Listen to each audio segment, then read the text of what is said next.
Alright everybody, here is my Tamiya 1/35 scale Tiger tank that I just finished. I tried to give it a look like it had been on the Eastern Front, early model base coat Panzer Gray, and then I tried to put a whitewash over it to give it sort of a weathered look.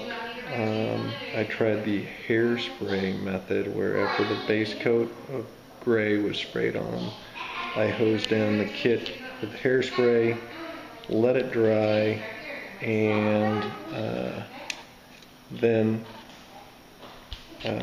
put on the flat white whitewash with an airbrush, and then let that dry for about 10 minutes, and then went in and actually wet brushed it to try and get parts to fleck off. So high impact areas like on the fenders and the edges, you'll actually see that the whitewash came off.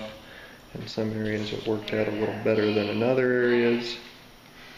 This was actually also the first time, although after I whitewashed it you can't see, but on the tires I actually used a stencil to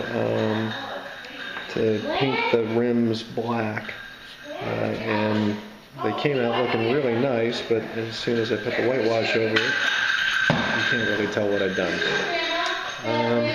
I'd seen some pictures and some other guys who built kits like this with a whitewash, and it looked like the Germans would leave the areas around the numbering and their insignias with the Panzer Gray so they'd actually show up. They wouldn't cover them. So I tried that. One of the problems with this kit, it was a very old kit, was that the decals were in horrible condition. So for the storage container on the back of the turret, I went through a series of numbers and then ran out of numbers because they were just disintegrating as I applied them.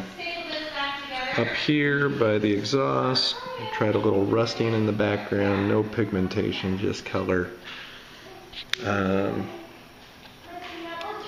so, overall, pretty pleased with how this guy came out. But the quality of the kit was sort of lackluster.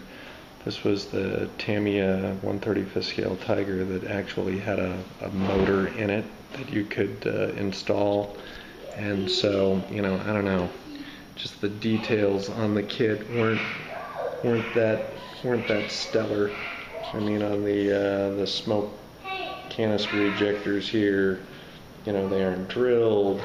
On the commander's cupola thing, there aren't any slips. And this little pistol gunner's port thing, it doesn't go through the turret.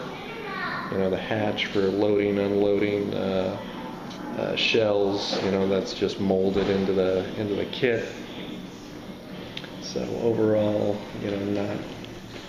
not the greatest. I am excited. I just picked up my first Dragon kit. It's a Panzer III that I'm going to be trying next, and that one looks like it just has a lot more detail, so I'm excited to see what I can accomplish with that. So here it is, 1/35 scale Tiger tank, winter paint scheme. On the treads we got a little weathering. This is just some of that modeling putty that I smeared into the treads and then gave it a little white and black dusting just to make it a little bit dirtier. So that's where we're at. If anybody has any advice on how to do a realistic whitewash with a technique that's better than the hairspray technique, I'd love to hear about it. This wasn't as easy as I thought it was going to be, and it didn't come out as well as I'd hoped, but for a first try, I think it was all right.